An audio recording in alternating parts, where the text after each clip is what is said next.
Christian ഐഡിയോളജിക്ക് ചേർന്ന് പോകാത്ത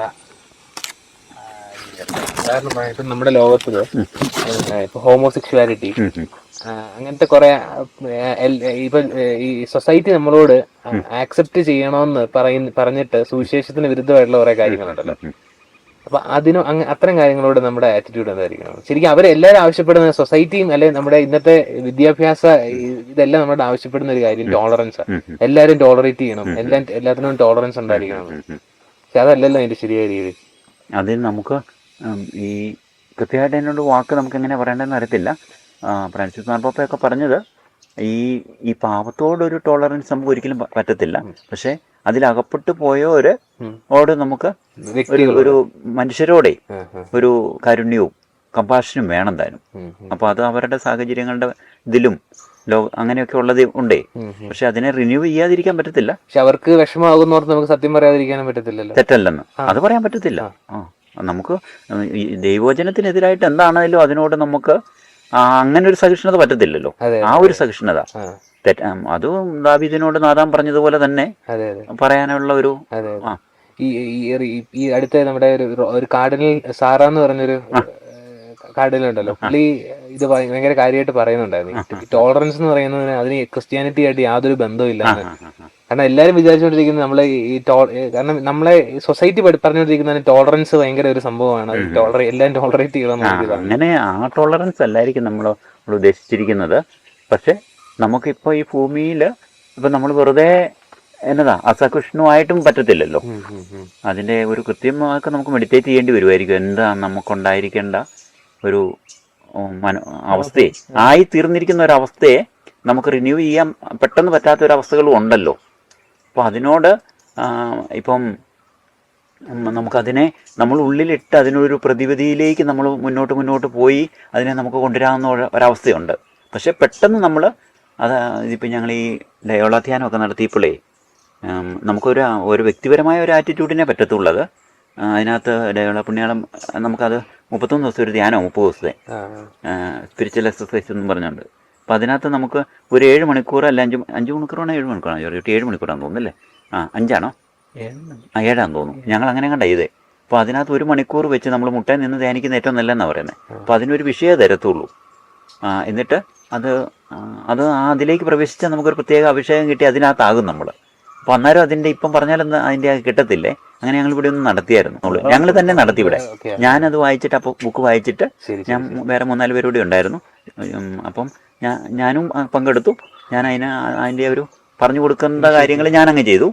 എന്നിട്ട് അങ്ങനെ അപ്പോൾ അതിനകത്തൊരു ദിവസത്തെ ഒരു ധ്യാനത്തിനകത്ത് ഇങ്ങനെ ഒരു സൂചനയെ തരുള്ളൂ. പക്ഷെ അതിനകത്തുനിന്ന് എനിക്ക് മെഡിറ്റേറ്റ് ചെയ്ത് കിട്ടിയ ഒരവസ്ഥയെന്ന് പറയുന്നത് ഈശോയുടെ ഒരവസ്ഥയെ, ഈശോ 33 വർഷം ഈ ഭൂമി ജീവിച്ചതിൻ്റെ നമുക്കതിനെ പബ്ലിക് ലൈഫിന് മുമ്പുള്ള വർഷങ്ങളുണ്ടല്ലോ. അപ്പോൾ അതിന് 12 വയസ്സ് വരെയും ഈശോ ഒരു മൈനർ എന്നുള്ള അവസ്ഥയിൽ ജീവിക്കുന്നു. 12 വയസ്സാകുമ്പോൾ പിന്നെ ഈശോ ജ്ഞാനത്തിലും പ്രായത്തിലും ഒക്കെ ഈശോ പക്വതപ്പെട്ടല്ലോ. അപ്പോൾ അന്ന് തൊട്ടൊരു 18 വർഷത്തെ ഏറ്റവും കുറഞ്ഞ കൂട്ട്. ഈ 18 വർഷത്തെ ഈശോയുടെ ജീവിതം എന്ന് പറയുന്നത് ഈശോ 12ാമത്തെ വയസ്സിൽ തന്നെ അവൻ്റെ ജ്ഞാനം തെളിയിച്ചാണല്ലോ. അപ്പോൾ ഈശോ നമ്മൾ ജെറുസലേം ദേവാലയത്തിൽ ഈശോ എല്ലാ വർഷവും ഓരോ പ്രാവശ്യം പോകുന്നില്ലേ? അതെല്ലാവരും അവരുടെ കാരണം ഇതുണ്ട്. ഈ പോയ പ്രാവശ്യങ്ങളെല്ലാം ഈശോ ദേവാലയത്തിൽ ഇത് കാണുന്നുണ്ടല്ലോ, ഈ കച്ചവടം നടത്തുന്നത്. അല്ലാതെ 30ാം വയസ്സിലല്ല കാണുന്നത്. അപ്പോൾ അതിനോട് ഈശോ പുലർത്തിയൊരു ഈ സമയമാകുന്നത് വരെയും കാത്തിരുന്നൊരു അവസ്ഥയുണ്ടല്ലോ. അതിനെ ടോളറൻസ് എന്നുള്ള വാക്ക് നമുക്ക് വിളിക്കത്തില്ലായിരിക്കും. പക്ഷെ സമയമാകുന്നത് വരെ കാത്തിരുന്ന ഒരവസ്ഥ ഈശോ അത് നമുക്കിപ്പം പിടികിട്ടത്തില്ല. ഈശോ ഇപ്പം നമ്മളായിരുന്നെങ്കിൽ ഓരോ ശനിയാഴ്ചകളിലും സിനഗോഗുകളിൽ ഈ അവിടുത്തെ റബിമാര് വന്ന് പ്രസംഗിക്കുന്നത് മുഴുവൻ വരാനിരിക്കുന്ന മിശിഹായെക്കുറിച്ചാണ്. ഈ നസറത്തിലെ സിനഗോഗുകളിൽ ഈ മിശിഹായിരുന്നു കേൾക്കുന്നുണ്ട്. ഇത് കേട്ടേ ഈ ഈശോയെക്കുറിച്ചാണല്ലോ പറയുന്നത്. ഈശോയ്ക്ക് അറിയാമല്ലോ ഈശോയെക്കുറിച്ച് ഈ പറയുന്നതെന്നും എന്നാ സത്യമാവസ്ഥയെന്ന് ഈശോയ്ക്ക് അറിയാമല്ലോ. അപ്പോൾ ഈ റബിമാര് പറയുന്നത് എത്ര വ്യത്യസ്തമായിരിക്കും. അപ്പോൾ ഇത് ഈശോ ഈ 18 വർഷം സഹിഷ്ണുതയോടെ ഒന്നിരുന്ന് കേൾക്കുക എന്ന് പറയുന്നൊന്ന് ഓർത്ത് നോക്കി. അതിനെ അല്ലാതെ അങ്ങനെയല്ല എന്നും പറഞ്ഞുകൊണ്ട് കൈ പൊക്കിയിട്ട് ഇത് ഞാൻ തന്നെയാ എന്നും പറഞ്ഞുകൊണ്ട് അതിനെ വ്യാഖ്യാനിക്കാതെ നമുക്ക് ഊഹിക്കത്തില്ല. ഈശോ ചെയ്ത എന്നതാ ഈശോയുടെ ഹൃദയത്തിൽ അല്ലേ ഈശോ അത് കേട്ടോണ്ടിരിക്കുക എന്ന് പറഞ്ഞാൽ അയ്യോ അതെന്റെ അവസ്ഥ എന്നാന്ന് നമുക്ക് പറയത്തില്ല. അതും അങ്ങനെ ഇപ്പം ദേവാലയത്തിൽ ഇത് കാണുന്നു, അത് ഈശോ സഹിക്കുന്നു. ഈ ഇങ്ങനെ സിനഗോഗുകളിൽ ഈശോയെക്കുറിച്ച് തന്നെ മറ്റേ റബിമാര് വ്യാഖ്യാനിക്കുന്ന പ്രവചനങ്ങളിൽ നിന്ന് വ്യാഖ്യാനിക്കുന്നത് കേൾക്കുന്നു, അത് ഈശോ നിശബ്ദമായിട്ട് കേൾക്കുമല്ലേ. നമ്മളാണ് ഏറ്റു പറഞ്ഞാനേ ഇതിപ്പോൾ ഇങ്ങനെയൊന്നും അല്ലെന്ന് പറഞ്ഞോണ്ടേ. പിന്നെ രോഗികളെ ഒന്ന് ഓർത്ത് നോക്കിയേ, ഈശോ രോഗികളെ കാണുന്നില്ലേ? രോഗശാന്തി വേണേൽ കൊടുക്കാമല്ലോ. അപ്പോൾ ഈ രോഗശാന്തി കൊടുക്കാതെ ഈ രോഗികളെ കാണുകയോ അവരോ അത് കൊടുക്കാതിരിക്കുകയും ചെയ്യുന്ന ആ ഒരു എന്നതാ ആ അവസ്ഥ എന്ന് പറയുന്നത് നമുക്ക് വ്യാഖ്യാനിക്കത്തില്ല. അത് ഈശോ ഈ 12 വയസ്സ് കൂട്ടിക്കോ, ഈ 18 വർഷം ഏറ്റവും കുറഞ്ഞത് കടന്നുപോയി. ശരിക്കും അതൊരു മാനസിക സഹനമാണെന്ന് പറയുന്നത്. ഭയങ്കര ആ സഹനം ഭയങ്കര വന്നേ. അത് നമ്മളിൽ നിന്നും ഡിമാൻഡ് ചെയ്യുന്നുണ്ട്. അത് ഈശോ ചിലപ്പം 18 വർഷം സഹിച്ചത് ചിലപ്പോൾ സഭ 18 നൂറ്റാണ്ട് സഹിക്കേണ്ടി വരും. അങ്ങനെ ചില കാര്യങ്ങളെ അതായത് ദൈവത്തിന്റെ സമയത്തിന് വേണ്ടി കാത്തിരിക്കേണ്ട, അത് നമുക്കറിയത്തില്ലാത്ത മിസ്റ്റിക്കൽ എലമെന്റുകൾ ഇതിനകത്തെല്ലാം ഉണ്ട്. അപ്പം നമ്മൾ പെട്ടെന്ന് ഓരോന്നിനോടും ഇപ്പം നമുക്ക് പ്രതികരിച്ച് ആ ഒരു എന്നതാ അത് നമുക്ക് ചിലപ്പോൾ കാണത്തില്ലായിരിക്കും. അതാണ് ദാവീദിൻ്റെ എക്സാമ്പിളിൽ നിന്ന് നമുക്ക് മനസ്സിലാകുന്ന ഒരു കാര്യം. അതാണ് ഇപ്പം ദാവീദ് ഇതെല്ലാം ഈ മോശപ്പെട്ട കാര്യങ്ങളെല്ലാം ചെയ്തല്ലോ. ദാവീദ് എന്നിട്ട് ഇങ്ങനെ ഇരിക്കുന്ന സമയത്താണ് ദാവീദ് അശുദ്ധഭാവം ചെയ്തു, കൊലപാതകം ചെയ്തു, ഇതെല്ലാം ആസൂത്രണമായിട്ട് വഞ്ചന രീതിയിലാണല്ലോ ഇതെല്ലാം ചെയ്യുന്നത്. അങ്ങനെ ഇരിക്കുന്ന സമയത്താണ് നാഥാൻ പ്രവാചകൻ വന്നിട്ട് ദാവീദിനോട് പറയുന്നത്, അത് ഒരു ചെറിയ ഉപമ വഴിയാണ് പറയുന്നത്. ഒരു വിരുന്നുകാരൻ, അറിയാമല്ലോ അത്, വിരുന്നുകാരൻ വന്നു. അപ്പം ഒരാടുണ്ടായിരുന്ന അതിനെ ഒത്തിരി ആടുകളുണ്ടായിരുന്ന ഈ യജമാനൻ അപ്പുറത്തെ അയൽവക്കത്തിലെ ഒരാടുണ്ടായിരുന്ന ആടിനെ കൊന്ന് സദ്യ ഒരുക്കി. അപ്പോഴത്തേനും ഈ ദാവീദിനോട് ദൈവം ദാവീദ് ചെയ്ത പാപത്തെക്കാളും എത്ര ആ ഗ്രാവിറ്റി കുറച്ച് ഒരു കാര്യം അവതരിപ്പിക്കുക, ഒരാടിനെ കൊന്ന കാര്യം അവതരിപ്പിക്കുന്നത് എന്നോർത്ത് നോക്കി. എന്ന് പറഞ്ഞാൽ ദാവീദ് ചെയ്ത പാപത്തിൻ്റെ ഒരു 100-1 താത്ത അവതരിപ്പിച്ച ഒരു ഉപമയിലൂടെ നാഥാൻ പ്രവാചകൻ അവതരിപ്പിച്ച ആ മനുഷ്യനെ കൊല്ലണമെന്ന് ഈ മനുഷ്യൻ പറയുന്നു. ഒന്ന് ഓർത്ത് നോക്കിയേ. ദാവീദ് പറയുക, അന്നേരമാണ് നാഥാൻ പറയുന്നത് ആ മനുഷ്യൻ നീ തന്നെയാണ്. അന്നേരം നീ തന്നെയാന്ന് പറയുമ്പം ഈ ഉപമയിൽ പറഞ്ഞ മനുഷ്യനെ കൊല്ലാൻ പറഞ്ഞ അത്രയും ദൈവം ഈ ദാവീദിനോട് ആ പാപത്തെ കുറച്ചിട്ടാണ് പറയുന്നത്. എന്നിട്ടും ദാവീദ് പറയുന്നത് എന്ന് പറഞ്ഞാൽ അവന് എതിരായിട്ട് തന്നെയല്ലേ വിധിച്ചേ. അപ്പൊ എന്ന് പറഞ്ഞതുപോലെ നമ്മളിപ്പോൾ നമ്മളെല്ലാവരും ആയിരിക്കുന്ന ഒരവസ്ഥയെന്ന് പറയുന്നത് നമ്മൾ അറിയത്തില്ലാത്ത, നമ്മൾ പുറത്താണ് നമ്മൾ ഒത്തിരി ഇത് ചെയ്യുന്നതേ. അപ്പം നമ്മുടെ തന്നെ എടുത്തോ, നമ്മുടെ ആരുടെ വേണേലും നമ്മളുണ്ടായപ്പം തൊട്ടല്ല നമുക്ക് ഒരുമാതിരി ഒരു ബോധം വന്നപ്പോഴും തൊട്ട് ഒരു വീഡിയോ അങ്ങ് എടുക്കാമെന്ന് കൂട്ടിക്കോ. ഒരു വീഡിയോ ദൈവം എടുത്തു വെച്ചിട്ടുണ്ടെന്ന് കൂട്ടിക്കോ. വീഡിയോ എടുത്തു വെച്ചിട്ട് നമ്മൾ മരിച്ചു കഴിയുമ്പോൾ നമ്മളെ ഒരു റൂമിൽ കൊണ്ടിരുത്തുക.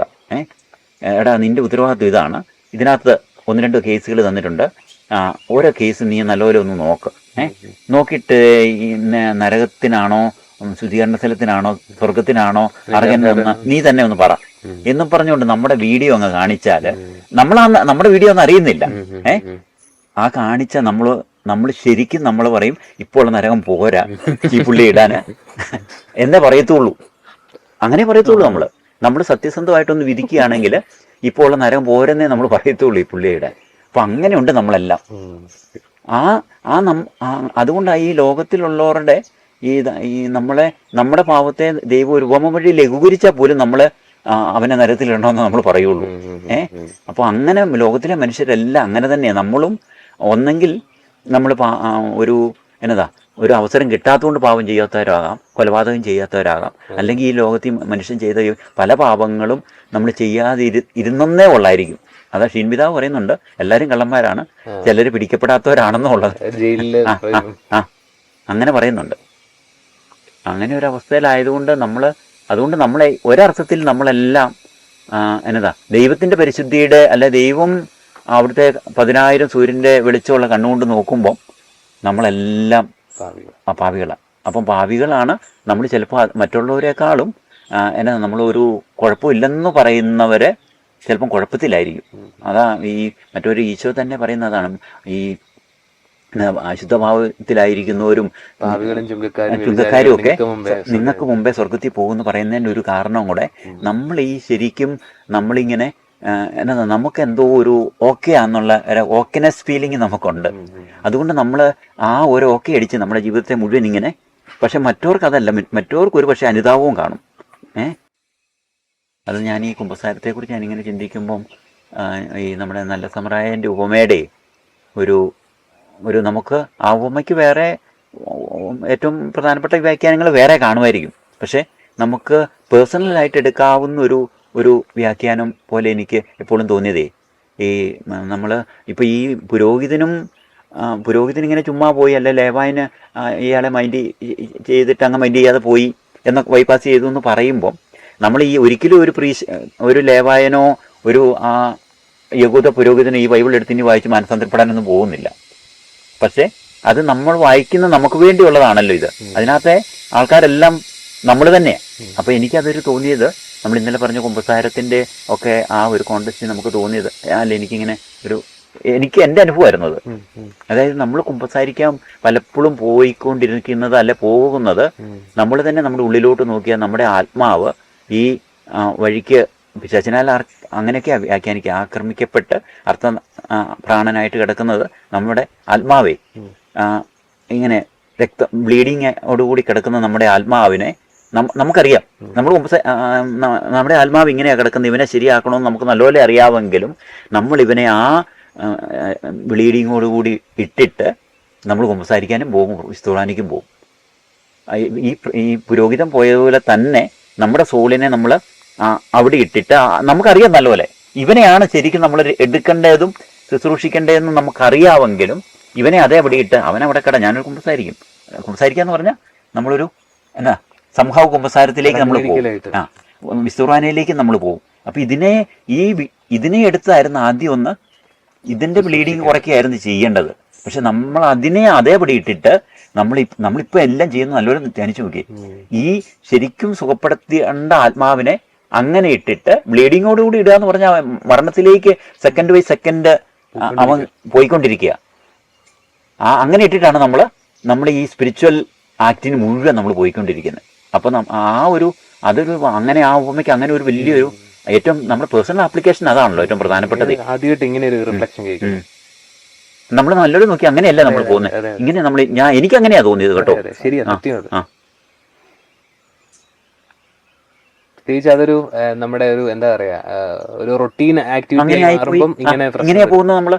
നമ്മുടെ ആത്മാവിനെ നമുക്കറിയാം, നമ്മൾ ഈ പാപത്തോട് മരിച്ചിട്ടില്ല, നമ്മൾ ഈ മനസ്സാപ്രകടനം ഒക്കെ നമ്മൾ ചെല്ലുന്നേ ഉള്ളൂ, നമ്മളങ്ങനെ ഉദ്ദേശിച്ചിട്ടില്ല. പക്ഷെ സഭ കുമ്പസാരത്തെക്കുറിച്ച് പറയുന്നതും നമ്മൾ ഈ കുമ്പസാരിക്കാൻ നമ്മൾ ഏറ്റു പറയാൻ പോകുന്ന പാപം ഇനി ഒരിക്കലും ആവർത്തിക്കുകയല്ലെന്ന് നമുക്ക് അന്നേരം ബോധം ഉണ്ടായിരിക്കണം.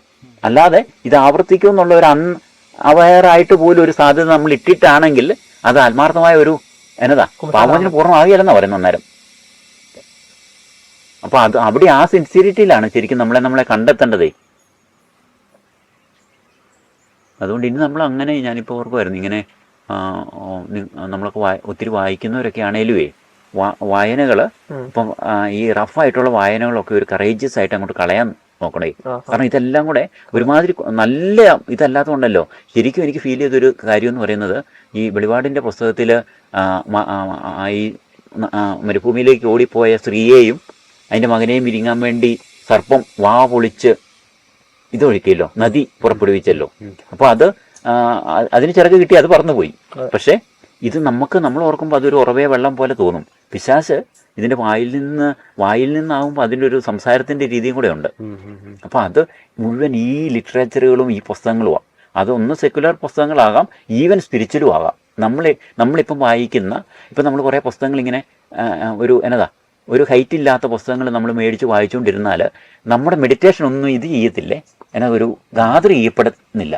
ഇതെല്ലാം ഇങ്ങനെ നമുക്ക് കുറേ നോളജ് കിട്ടുമായിരിക്കും, നമ്മൾ ഒരു ആശ്ചര്യവും ഇത് കൊള്ളാമല്ലോ.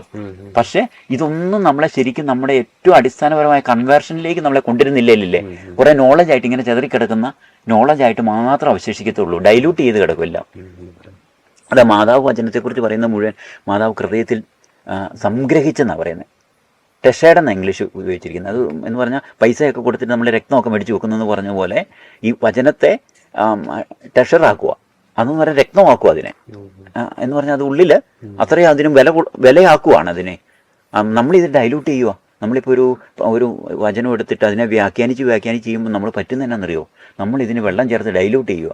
ഒരു ബന്ധമില്ലാത്തൊരു കഥയും കൂടെ അങ്ങ് പറഞ്ഞിട്ട് ഇതൊന്നും അല്ല ഉദ്ദേശിക്കുന്ന ഈശോ കൃത്യം പറഞ്ഞ കാര്യങ്ങളെ നമ്മൾ ഇത് ചെയ്യാതെ നമ്മൾ ഇതിനെ ഡൈല്യൂട്ട് ചെയ്ത് അവസാനം ഇതിനൊരു ഒരു ഇതുമില്ലാത്ത നമുക്കളെ ആ വചനത്തിന് ഷാർപ്പ്നെസ് മുഴുവൻ അന്നേരത്തിന് നഷ്ടപ്പെടും.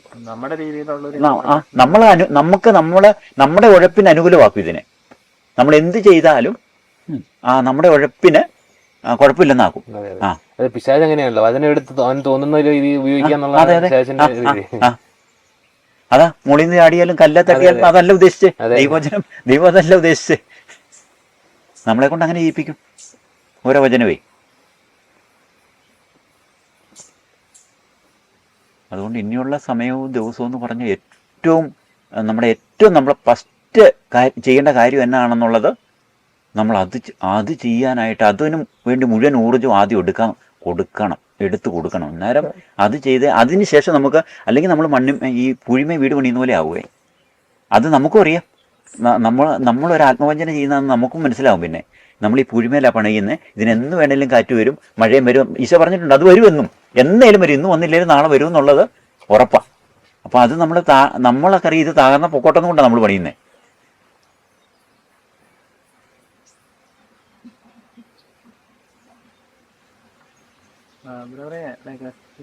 ഞങ്ങളോട് ഇങ്ങനെ പറഞ്ഞൊരു കാര്യം കൊണ്ടാണ്, ഈ മാലാഖമാരായിരുന്നവര് തന്നെയാണ് പിന്നീട് പിശാചായ. അതെ, ശരിക്കും ഈ സിൻ എന്ന് പറയുന്നത് ഈ പിശാചിൽ നിന്ന് വരുന്ന ഒന്നായിട്ടല്ലേ പറയുന്നത്, ഇപ്പൊ പാപം അല്ലെങ്കിൽ തിന്മ എന്ന് പറയുന്നത്.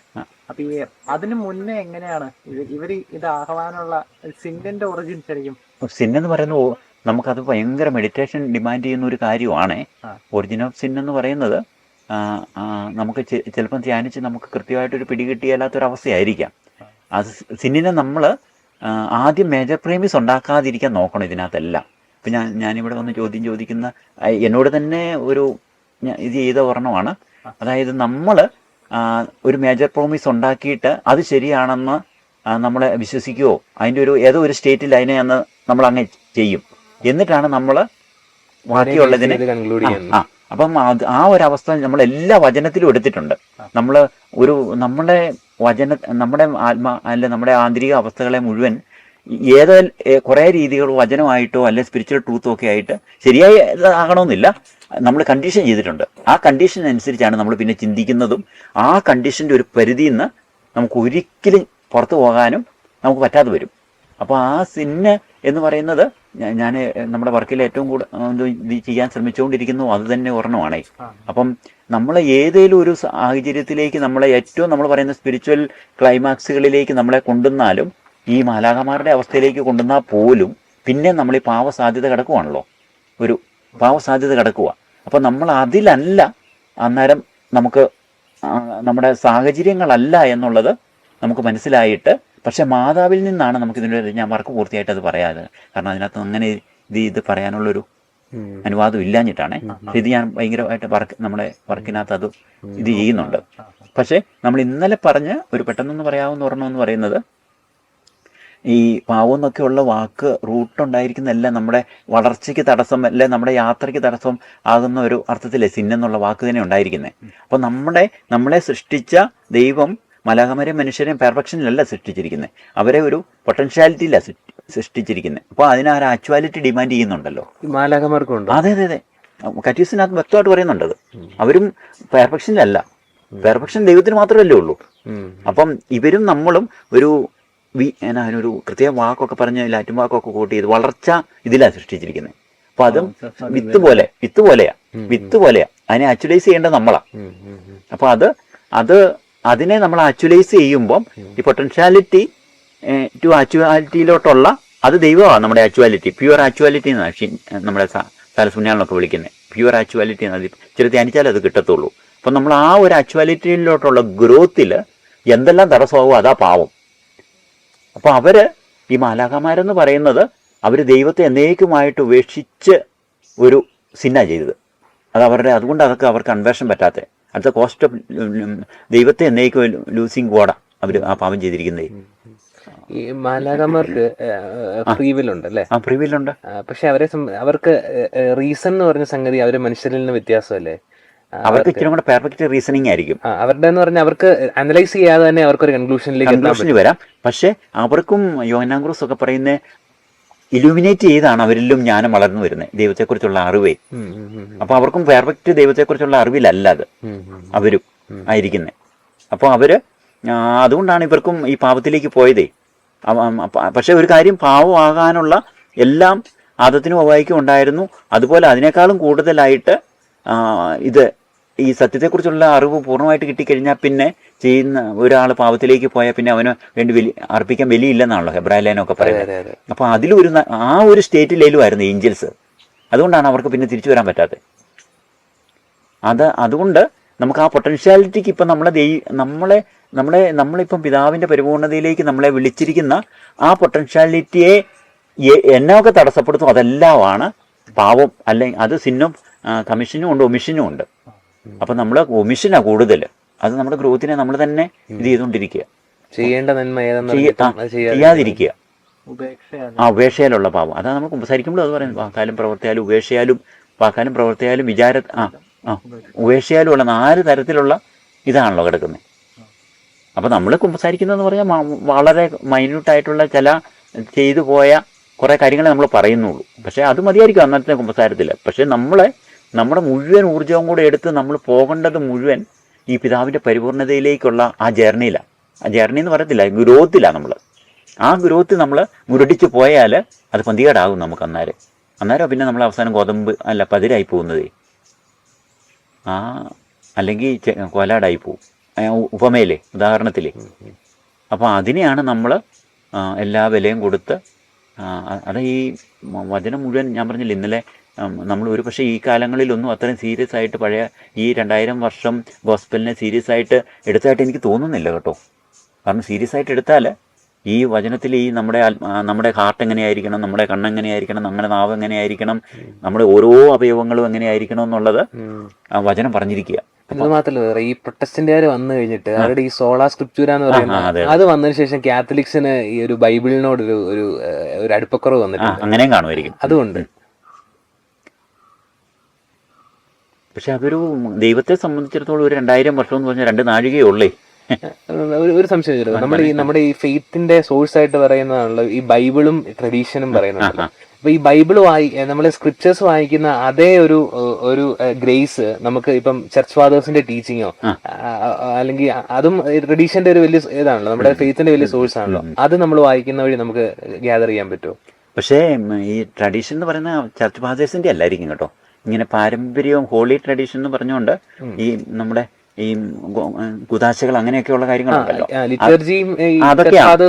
അങ്ങനെ സ്ക്രിപ്ചറിന്റെ ഈക്വൽ അല്ലല്ലോ ട്രഡീഷൻ. നമ്മൾ കുദാശകളെ കുറിച്ചൊക്കെ ആയിരിക്കും ഹോളി ട്രഡീഷൻ കൊണ്ട് പ്രധാനമായിട്ട് ഉദ്ദേശിക്കുന്നത്. ചർച്ച് ഫാദേഴ്സിന്റെ റൈറ്റിംഗ്സിന് ആ ഒരു ഈക്വൽ അല്ല, സ്ക്രിപ്ചറിന് ഈക്വൽ അല്ല.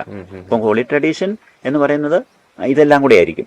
നമുക്ക് ഇപ്പൊ അവർക്കില്ലല്ലോ ഈ വിസുർബാന കുദാശകൾ കയറി വന്നത്. അപ്പൊ നമുക്ക് മനസ്സിലാകിയാലാത്ത രീതി കുറെ കാര്യങ്ങളുണ്ട്. അതുകൊണ്ട് 3 എണ്ണമാണ് ജോൺ പോൾ മാർപ്പാപ്പ റെഫർ ചെയ്തിരിക്കുന്നത്. 1 scripture, 2 holy tradition, 3 magisterium of the church ഉണ്ട്. ഇത് 3 കൂടെ ബാലൻസ് ചെയ്ത് വരുമ്പോഴേ നമുക്കൊരു സത്യം നമുക്ക് കിട്ടത്തുള്ളൂ. ഈ മജിസ്റ്റേറിയം ഓഫ് ദി ചർച്ച് എന്ന് പറയുന്നത് അതിൽ ഇൻക്ലൂഡഡ് അല്ലേ ഈ ട്രഡീഷൻ? അല്ലല്ല, ഇപ്പൊ നമ്മൾ ജീവിച്ചിരിക്കുന്ന എപ്പോഴും മജിസ്റ്റേറിയം ഉണ്ട് ഒരു സഭയ്ക്ക്. മാർപ്പാപ്പയോട് ചേർന്ന ഒരു ഗ്രൂപ്പുണ്ട്. ആ മജിസ്റ്റേറിയമാണ് ഔദ്യോഗികമായിട്ടൊരു കാര്യം പഠിപ്പിക്കുന്നത്. അപ്പൊ നമുക്കിപ്പം വചനം സ്ക്രിപ്ചർ എടുത്ത് നമ്മൾ വായിച്ചിട്ട് അതേപടി അങ്ങ് എടുക്കത്തില്ല. നമുക്ക് സ്ക്രിപ്ചർ സഭ പഠിപ്പിക്കുന്ന പോലെ എടുക്കത്തുള്ളൂ, വ്യാഖ്യാനിച്ചു തരുന്ന പോലെ. ഇപ്പൊ നമുക്ക് അനുസരിക്കേണ്ട കാര്യങ്ങൾ അങ്ങനെ എടുക്കാം. പക്ഷെ ഒരു കാര്യം മനസ്സിലാകിയാലാത്ത കാര്യങ്ങൾ സഭ അതിന്റെ വെളിപാടിൽ അല്ല, അങ്ങനെ പഠിപ്പിച്ചാലേ നമുക്കതിനെ സ്ക്രിപ്ചറിനെ നമുക്ക് എടുക്കത്തുള്ളൂ. അപ്പൊ അത് 3 കൂടെ ബാലൻസ് ചെയ്തൊരു ഇതിലാണത്. ഇപ്പം ദൈവത്തിലെ 3 ആളുകളും ഈക്വൽ ആണെന്നാണ് എന്ന് പറഞ്ഞാൽ അവരൊക്കെ എല്ലാ രീതിയിലും ഈക്വലാ. അങ്ങനെയാണ് സഭ പഠിപ്പിക്കുന്നത്. പക്ഷെ യോഹന്നാന്റെ സുവിശേഷത്തിൽ പറയുന്നുണ്ട്, ഈശോ തന്നെ പറയുന്നുണ്ട് പിതാവ് എന്നേക്കാൾ വലിയവനാണെന്ന്. അങ്ങനെ ഈശോ പറഞ്ഞെന്ന് പറഞ്ഞാൽ ആ വചനം എടുത്തിട്ട് അവര് 3 തുല്യരല്ലെന്ന് പറഞ്ഞുകൊണ്ട് നമുക്ക് പറയാൻ പറ്റത്തില്ല. തുല്യരാണെന്നുള്ളതാണ് അതിന്റെ സത്യാവസ്ഥ. അന്നേരം ഈശോ ഇങ്ങനെ പറഞ്ഞു, അതൊരു കോണ്ടസ്റ്റ് പഠനമാണ്. അപ്പം അതായത് എപ്പോഴും സൂപ്പർസീഡ് നിൽക്കുന്നത് സഭയുടെ മജിസ്റ്റേറിയത്തിലാണ്. പക്ഷേ സ്ക്രിപ്ചറാണ് ഏറ്റവും പ്രധാനപ്പെട്ടത്. പക്ഷെ സഭ അതിനെ വ്യാഖ്യാനിക്കുന്ന രീതിയിൽ നമുക്ക് എടുക്കാൻ പറ്റത്തുള്ളൂ. കാരണം സഭ സ്ക്രിപ്ചർ തന്നത് സഭയാണല്ലോ. അപ്പം നമുക്ക് എല്ലാ കാര്യങ്ങളും മനസ്സിലാകത്തില്ല. ഇപ്പൊ മാതാവിന് പോലും 12ാമത്തെ വയസ്സിൽ ഈശോ പറഞ്ഞ കാര്യങ്ങൾ മാതാവിന് മനസ്സിലായിരുന്നു ബൈബിളിൽ എഴുതിയിട്ടുണ്ട്. യോസേപ്പിതാവിനും മാതാവിന് മനസ്സിലായില്ല. മാതാവ് കൃപ നിറഞ്ഞോളായിരുന്നല്ലോ, എന്നിട്ട് മനസ്സിലായില്ലല്ലോ. അതുകൊണ്ട് ഈ ഹൃദയത്തെ സംഗ്രഹിക്കുമായിരുന്നു. ഒന്നിതെല്ലാം ആത്മാവിനോട് സംസാരിച്ചാണല്ലോ. ഇപ്പം നമ്മൾ ഈ പറയുന്നത് പോലെ ഇതെല്ലാം ധ്യാനിച്ച് ഇതിൻ്റെ ഒരു ഒരു ഇൻ്റലക്ച്വൽ നോളജോ അല്ലെങ്കിൽ നമ്മൾ പറയുന്ന ആ ഒരു നോളജിലേക്കല്ല സ്ക്രിപ്ചർ നമ്മളെ ക്ഷണിച്ചുകൊണ്ടിരിക്കുന്നത്. ഇതിൽ നിന്നെല്ലാം ഒരു ജീവനുണ്ടായി ഒരു നമ്മൾ ദൈവമക്കളായിട്ട് രൂപാന്തരപ്പെടേണ്ട ഒരെണ്ണം ഇത് പറയുന്നത്. അപ്പോൾ അത് നമ്മൾ ആ രീതിയിലെ സ്ക്രിപ്ചറിനെ എടുക്കാത്തുള്ളൂ. ഇതെല്ലാം കൂടെ വായിച്ച് മനസ്സിലാക്കി അങ്ങനെ ഒരെണ്ണം എടുക്കാൻ പോയാൽ അതൊരു വെറുതെ ഒരു ഇന്റലക്ച്വൽ എക്സസൈസിന് മാത്രമായിട്ടല്ല, അതമ്പതിച്ചു പോകും. അപ്പം അത് ഞാൻ ഉദാഹരണം പറയുന്നത് ഇങ്ങനെ ഈ പഴയ നമ്മൾ പണ്ട് പറഞ്ഞിട്ടുണ്ടായിരിക്കും ഈ ഒരു തേങ്ങ ഇപ്പം അതിൻ്റെ തൊണ്ടുണ്ട്, അതിനകത്ത് ചകിരിയുണ്ട്, ചകിരിച്ചോറുണ്ട്, ചിരട്ടയുണ്ട്, അതിനകത്ത് തേങ്ങയുണ്ട്, തേങ്ങ വെള്ളമുണ്ട്. ഇതെല്ലാം കൂടെ കൂടി നമുക്ക് ഉള്ളതാണ് ഈ പഴയ നിയമവും. ഇതെല്ലാം കൂടെ കൂടി പുതിയ നിയമം എല്ലാം കൂടെ കൂടി ഒരു സമഗ്രത, ഒരു ബൈബിൾ എന്ന് പറയുന്നത് പോലെ ഒരു തേങ്ങയാണ്. ഇതിനകത്തുനിന്ന് ഇത് മൊത്തോടെ നട്ടാലേ തെങ്ങ് കെളുത്ത് വരത്തുള്ളൂ, ലൈഫ് ഉണ്ടായി വരത്തുള്ളൂ. അതിനെ നമ്മൾ പറയുന്നത്, നമ്മൾ നോക്കുമ്പോൾ ഇതെന്നാത്തിന്, ഈ ചകിരിച്ചോറ് എന്നാത്തിനാ, ഈ ചകിരി ഈ തൊണ്ടെന്നാത്തിനാ, ചകിരി നാരെന്നാത്തിനാന്ന് നോക്കിക്കഴിയുമ്പോൾ അതിനൊന്നും ഒരു അർത്ഥവും കാണത്തില്ല. പക്ഷെ ഇത് പൊളിച്ചു കഴിഞ്ഞാൽ തേങ്ങ കൊണ്ട് നട്ടാൽ അത് അവിടെ ഇരിക്കും, അങ്ങനെ നിൽക്കുമ്പോൾ അതിന് അതിന്റെ വില ഇല്ല. അപ്പൊ ഇതെല്ലാം കൂടെ ഈ സ്ക്രിപ്ചർ ആദ്യ പുസ്തകം തൊട്ട് അവസാന വെളിപാടിന്റെ അവസാന അധ്യായം വരെയും കൂടെയാണ് റെവലേഷൻ അതിനകത്താ കിടക്കുന്നത്, അതിന്റെ മൊത്തത്തിലാ. അപ്പൊ അതിനകത്തുനിന്ന് നമുക്ക് പുതിയ നിയമം മാത്രം അടർത്തി എടുത്തിട്ട് അതിനകത്ത് റെവലേഷന്റെ പൂർണ്ണത ഉണ്ടെന്ന് പറഞ്ഞാൽ ഒക്കത്തില്ല. അങ്ങനെയാണ് സഭ പഠിപ്പിക്കുന്നത്. ഇതെല്ലാം കൂടെ കൂടിയതിനകത്തുനിന്ന് ഉണ്ടായി വരേണ്ട ഒരു വിത്ത ലൈഫ് ഉണ്ടായി വരേണ്ട, ലൈഫാണ് ഉദ്ദേശിക്കുന്നത്. അപ്പം അതന്നേരം അല്ലെങ്കിൽ നമ്മളതിനെ വെറുതെ പൊതിച്ച് തേങ്ങയായിട്ട് അരച്ചു കൂട്ടും എന്ന് പറഞ്ഞ പോലെ നമ്മൾ ഈ ഇതെടുത്ത് പഠിച്ച് അങ്ങനെ ഒരു എടുത്തു കഴിഞ്ഞാൽ ചിലപ്പോൾ അതിനൊരു ഫുഡിൻ്റെ എഫക്റ്റേ കാണത്തുള്ളൂ. തേങ്ങയുടെ കാര്യം പറഞ്ഞല്ലേ, ഒരു തെങ്ങും തോട്ടോ അല്ല ഒരു തെങ്ങോ ഒരു തെങ്ങും തോട്ടോ ഈ തേങ്ങയ്ക്കകത്ത് ഉണ്ടെന്നുള്ളത് നമ്മൾ അന്നേരം അറിയാതെ പോകും. പക്ഷെ ഇതിനകത്ത് കിടപ്പുണ്ട്, ഇത് അത്രയും പൊട്ടൻഷ്യലാ അത്. പക്ഷെ ആദ്യം നമുക്ക് ശരിക്കും പാപത്തോടൊന്നും മരിക്കുക എന്നുള്ളതാണ് ആദ്യത്തെ ഒരു സ്റ്റെപ്പ്. അത് കഴിയുമ്പോൾ ബുദ്ധി, ഇപ്പം തന്നെ പറഞ്ഞു, നമ്മൾ ഇന്നലെ പറഞ്ഞ പോലെ ബുദ്ധി നമ്മൾ ഡാർക്ക് ആയതുകൊണ്ട് നമുക്കിപ്പോൾ ഈ പറയുന്ന കാര്യങ്ങൾ പോലും ഈ ഡാർക്ക്നെസ്സിൽ മനസ്സിലാകുന്ന ഒരു മനസ്സിലാക്കല ഇത്. ഇപ്പം നമ്മൾ പറയുമ്പോഴേ ആ വെളിച്ചത്തിൽ മനസ്സിലാകുന്ന വേറെ വ്യത്യസ്തമാണ് അത്. വളരെ വ്യത്യസ്തമായിരിക്കും. പിന്നെ അവർക്ക് ഈ സയൻസിന് അങ്ങനെ മനസ്സിലായത് അവരാ പാവത്തോട് മരിച്ചത് അന്നേരമാണ് അവർക്ക് മനസ്സിലായത്. അവർക്ക് പോലും ഇപ്പം നമുക്ക് മനസ്സിലാകുന്ന പോലെ മനസ്സിലാകണമെന്നില്ല. സഭ അങ്ങനെയും പഠിപ്പിക്കുന്നുണ്ട്. കാരണം ഈ സെന്റ് അഗസ്റ്റിന് മനസ്സിലായതിനേക്കാളും വേണമെങ്കിൽ ഇപ്പം നമുക്ക് കിട്ടും വചനത്തെക്കുറിച്ച്. കാരണം സഭ പഠിപ്പിക്കുന്നത് ഇതിൻ്റെ വളർച്ചയിൽ കാലത്തിൻ്റെ പൂർണ്ണതയിലാണ് ഈ നമുക്ക് വെളിപ്പെടുത്തിയ ദൈവവചനത്തിൻ്റെ പോലും റെവലേഷൻ്റെ കൂടുതൽ വെളിച്ചം കിട്ടിക്കൊണ്ടിരിക്കുന്നത്. അപ്പോൾ അത് നടക്കുന്നതേ. അപ്പോൾ അവർക്കും പഴയ വിശുദ്ധർക്ക് എല്ലാവർക്കും കൂടെ മനസ്സിലായതിനേക്കാളും നമുക്ക് ഇനി മനസ്സിലാകാനുള്ള സാധ്യത കിടക്കുക. കാരണം അത് ഈ കാലത്തിൻ്റെ പുരോഗമനത്തിലാണത് വെളിപ്പെട്ടുകൊണ്ടിരിക്കുന്നത്. അപ്പോൾ അവർക്കന്ന് പറ്റത്തില്ല. അപ്പം നമുക്ക് അതിന് സാധ്യതയില്ല. നമ്മുടെ ഈ സംഗതിയായിട്ട് ബന്ധപ്പെട്ടായി ഇപ്പൊ ഇപ്പോഴത്തെ യൂത്തിന്റെ ഏറ്റവും ഒരു ചലഞ്ച് അങ്ങനത്തെ ഭയങ്കര ഒരു നീഡിയ സംഗതിയാണല്ലോ വ്യക്തിയുടെ മേഖലയില്. ഇതിനും കുറച്ചും കൂടെ ഇവരോട് ഓപ്പൺ ആയിട്ട് സംസാരിക്കുക, ഇത് ഇങ്ങനത്തെ കാര്യങ്ങളെ പറ്റിയുള്ള സംസാരങ്ങളാണോ അതോ അല്ലെങ്കിൽ സംസാരം ഒരു ലിമിറ്റഡ് ആണോ അതോ പൂർണ്ണമായിട്ട് എല്ലാ കാര്യങ്ങളും ഇതിനെപ്പറ്റിയുള്ളത് ഡീറ്റെയിൽഡ് ആയിട്ട് സംസാരിക്കണോ? പക്ഷെ നമുക്ക് നല്ലപോലെ നോക്കിയാൽ നമ്മുടെ ആത്മാവിൽ തന്നെ വിശുദ്ധിയെക്കുറിച്ചൊരു ബോധമുണ്ട്. നമുക്ക് നല്ലപോലെ നോക്കിയാൽ നമുക്ക് നമ്മുടെ കുഞ്ഞിലെ തൊട്ട് ഈ വിശുദ്ധിക്കെതിരായ പാവത്തെക്കുറിച്ച് നമുക്ക് എന്തോ ഒരു അവബോധമുണ്ട്. അപ്പോൾ ഒരു കോൺഷ്യൻസിലുണ്ടത്. അത് നമുക്ക് ആരും പറഞ്ഞു തരാതെ തന്നെ ദൈവം നിവേശിപ്പിച്ചിരിക്കുന്ന ഒരു നിഷ്കളങ്കതയുടെ ഒരെണ്ണം ആത്മാവിലുണ്ട്. അതുണ്ട്. അതിനെ നമ്മൾ പതുക്കെ നമ്മളിൽ നിന്ന് അത് പല രീതിയിൽ നഷ്ടപ്പെട്ടു പോകുന്നുണ്ട്. എന്നാൽ ചിലരിപ്പോൾ അൽഫോൻസാമ്മ ചാവർപിതാവിനെ പോലെയുള്ളവർ ഇതിനെ അവസാനം വരെ ഒരു കളങ്കം പോലും വെക്കാതെ സൂക്ഷിക്കുകയും ചെയ്തു. അതിൻ്റെ അർത്ഥം എല്ലാവർക്കും സൂക്ഷിക്കാമെന്നുള്ളതാണ്. അപ്പോൾ പക്ഷേ വിശുദ്ധി ഒരേ സമയത്ത് നമുക്കൊരു എല്ലാ പുണ്യങ്ങളുടെ ഒരു ഫണ്ടമെൻ്റൽ സ്റ്റേറ്റ് അതിനുണ്ട് താനും ഉണ്ട്. കാരണം ഇപ്പോൾ നമ്മൾ എന്നൊക്കെ പറഞ്ഞെന്ന് പറഞ്ഞാലും, പക്ഷെ ഞാൻ കൊച്ചു പറഞ്ഞ പോലെ തന്നെ സമഗ്രതയാണ് എല്ലാത്തിൻ്റെ ഒരു ആവശ്യം. പക്ഷേ ഈ ശുദ്ധതയുടെ മേഖല ഓക്കെ ആകുന്നില്ലെങ്കിൽ, നമ്മുടെ എല്ലാവരുടെ അനുഭവത്തിൽ അത് ഓക്കെ ആകുന്നില്ല, മറ്റൊരു വെർച്വലിലേക്കും പോകാനുള്ള ഒരു ഊരും നമുക്ക് കിട്ടാതെ പോകും. അങ്ങനെ കിട്ടാതെ പോകുന്നുണ്ട്. ശരിയാ. ആ ബ്രദർ പറയാറുള്ള ആ ഒരു ആക്ച്വലൈസേഷൻ നടക്കാതെ പോകും. അപ്പം വിശുദ്ധി എന്തോ ഫണ്ടമെന്റലായിട്ട് ഇപ്പൊ നമ്മൾ ആദ്യം തന്നെ നമ്മളെന്തോ അത് പൂർണ്ണതപ്പെടുത്തി കിടത്തേണ്ട പോലെ എനിക്ക് എപ്പോഴും തോന്നുന്നുണ്ട്. പ്രത്യേകിച്ച് ഈ ഒരു മേഖലയിലേക്ക് വെച്ചാൽ നമ്മൾ കൈ വെക്കാതിരുന്നിട്ട് ആദ്യമായിട്ട് കൈ വെച്ച് കഴിയുമ്പോൾ നമ്മുടെ ഗ്രാഫ് ഇങ്ങനെ താഴേക്ക് വീഴുന്നത് നമുക്ക് കറക്റ്റ് ആയിട്ട് ഫീൽ ചെയ്യും. നമ്മളെവിടെ നിന്നിരുന്നോ കാര്യം. ഇപ്പൊ ലൗകികമായിട്ട് നമ്മൾ ചെയ്തുകൊണ്ടിരുന്ന കാര്യങ്ങളിൽ പോലും ഇപ്പൊ പഠിക്കുന്നൊരു നമ്മൾ അത്യാവശ്യം പഠിച്ചുകൊണ്ടിരുന്നതാണ്. നമ്മൾ അതേ എഫേർട്ട് തന്നെ ഇട്ട് അതേപോലെ ആത്മാർത്ഥമായിട്ട് പഠിക്കാൻ ശ്രമിക്കുന്നുണ്ട്. പക്ഷെ ഔട്ട്പുട്ടിൽ വരുമ്പോ അപ്പൊ നമ്മള് ഇപ്പൊ എന്റെ ഒക്കെ ഒരു കേസിൽ പറ്റിയെന്ന് വെച്ചാൽ അപ്പൊ ഞാൻ വിചാരിക്കുന്നത് കൂടുതൽ ഇൻപുട്ട് ഇടാഞ്ഞിട്ടാണ്. പക്ഷെ അപ്പൊ കൂടുതൽ സമയം ഇടുന്നു, കൂടുതൽ ആത്മാർത്ഥമായിട്ട് കൂടുതൽ എഫേർട്ട് ഇട്ട് അത് സിൻസിയർ ആയിട്ട് ചെയ്യുന്നുണ്ട്. പക്ഷെ ഈ ഒരു വിശുദ്ധിയുടെ മേഖലയിൽ നമ്മൾ വീണ് പോകുന്നോണ്ട് നമുക്ക് ഔട്ട്പുട്ടിലേക്ക് വരുമ്പോഴത്തേക്കും ഈ പറയുന്ന ഈ ഇൻപുട്ടിനൊന്നും ഒരു കാര്യം കുടം കമഴ്ത്തി വെള്ളം ഒഴിക്കുന്നത്. നമ്മുടെ ഈ ചിന്തയുടെ ക്ലാരിറ്റി ഒക്കെ ഈ ഒരു പാവം ഒത്തിരി ബാധിക്കും. അല്ല ബ്രദർ ആദ്യം പറഞ്ഞ ആ ഒരു ഡാർക്ക്നെസ് നന്നായിട്ട് അറിയാൻ പറ്റും. ഹേസി ആയിരിക്കും, ക്ലാരിറ്റി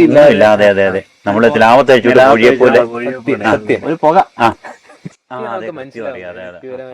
അതേ വില കൊടുത്ത് ഇപ്പൊ നമ്മള് പൗലോസ്ലിയുടെ ജീവിതമൊക്കെ എടുത്താലുവേ, പൗലോസ്ലിയ നമ്മൾ ഓർക്കുന്ന ചിലരൊക്കെ അങ്ങനെ പൗലോസ്ലിയ ഇങ്ങനെ ഈശോ ദൈവം പൗലോസ്ലിയ അടിച്ചു വീഴ്ത്തി അങ്ങനെ രക്ഷിച്ചെന്നുള്ള രീതി ചിലർ അങ്ങനെ പറയുന്നുണ്ട്. പക്ഷെ ആ പൗലോസ്ലിയ തന്നെയാണ് പറയുന്നത്, മറ്റുള്ളവർ പ്രസംഗിച്ച ഞാൻ നശിച്ചു പോകാതിരിക്കാൻ വേണ്ടി ഞാൻ എൻ്റെ ശരീരത്തെ കർശനമായിട്ട് മെരുക്കി സൂക്ഷിക്കുന്നെന്നാണ് പറയുന്നത്. അപ്പൊ ഇതിന് വില കൊടുക്കണം, വിലയുണ്ട്. കാരണം ഇത് ശുദ്ധതയുടെ മേഖല ഓക്കെ ആയാൽ ബാക്കി എല്ലാ മേഖലകളും ഓക്കെ ആകാനുള്ള നമ്മൾ ആ മേഖല ഓക്കെ ആയില്ലെങ്കിൽ വേറെ ഒരു എല്ലായിടത്തും നമ്മള് അത്രയും എന്തോ ഭയങ്കര അത് നമ്മുടെ ജീവിതാനുഭവത്തിൽ അതാ. ബാക്കിയൊക്കെ നമുക്ക് താത്വികമായിട്ട് കുറെ കാര്യങ്ങൾ പറയാന്ന് പറഞ്ഞാലും ഈ ശുദ്ധതയുടെ മേഖലയ്ക്ക് എന്തേലും ഒരു പരിക്ക് പറ്റി അന്നേരെ ആ പരിക്ക് ഭയങ്കരമായിട്ട് വ്യാപിക്കും, നമ്മുടെ മൊത്തം മേഖലയിലേക്കും വ്യാപിക്കും.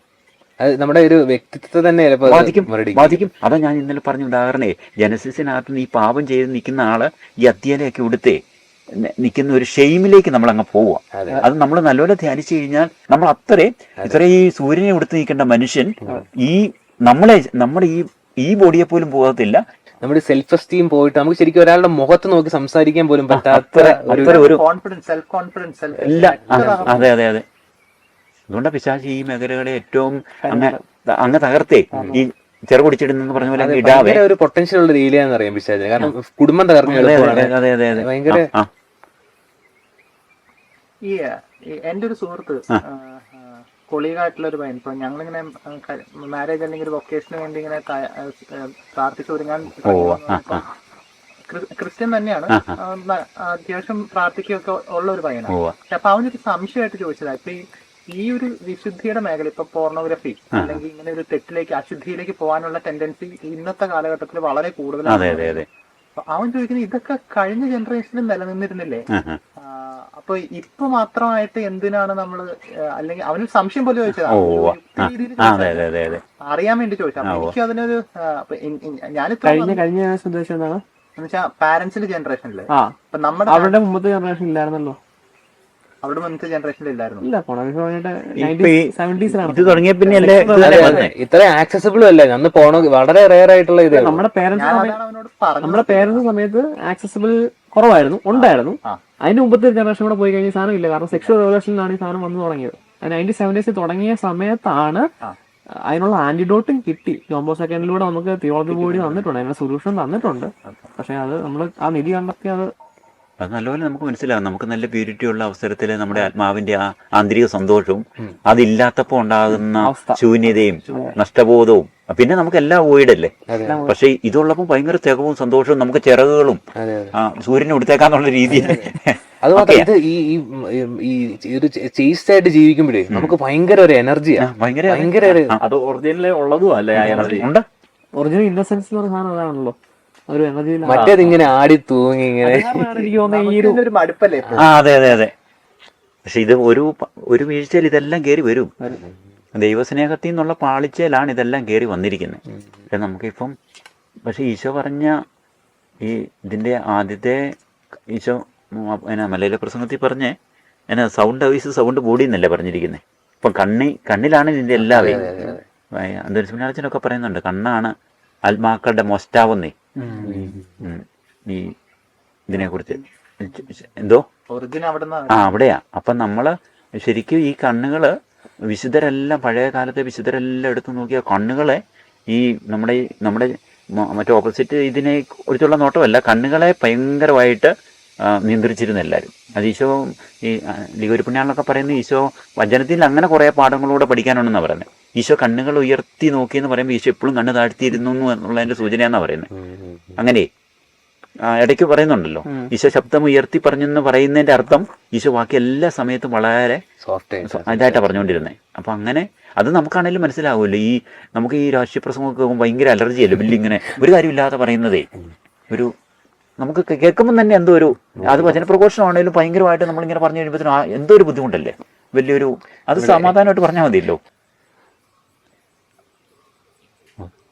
ഇപ്പം കണ്ണുകൾ ഇപ്പം ഞങ്ങളിടയ്ക്ക് ഇങ്ങനെ പറയുമ്പോൾ പറയുമായിരുന്നു, ഇപ്പം ഈ നമ്മൾ സഭയായിട്ട് വലിയ ഇത് വലിയ ആശുപത്രികൾ സൂപ്പർ സ്പെഷ്യാലിറ്റി ഒക്കെ സ്ഥാപിക്കുന്നതിനേക്കാളും നമ്മൾ നല്ലപോലെ നമ്മുടെ കണ്ണുകളെ നിയന്ത്രിക്കാൻ പഠിപ്പിച്ചിരുന്നെങ്കിൽ നമ്മുടെ കണ്ണ് സൗണ്ട് ആണെങ്കിൽ ശരീരം സൗണ്ട് ആയിരിക്കും എന്ന് ഈശോ പഠിപ്പിച്ചിരിക്കുന്നത്. ഉറപ്പായിട്ടും പിന്നെ നമ്മുടെ ശരീരം സൗണ്ട് ആയിരുന്നേ.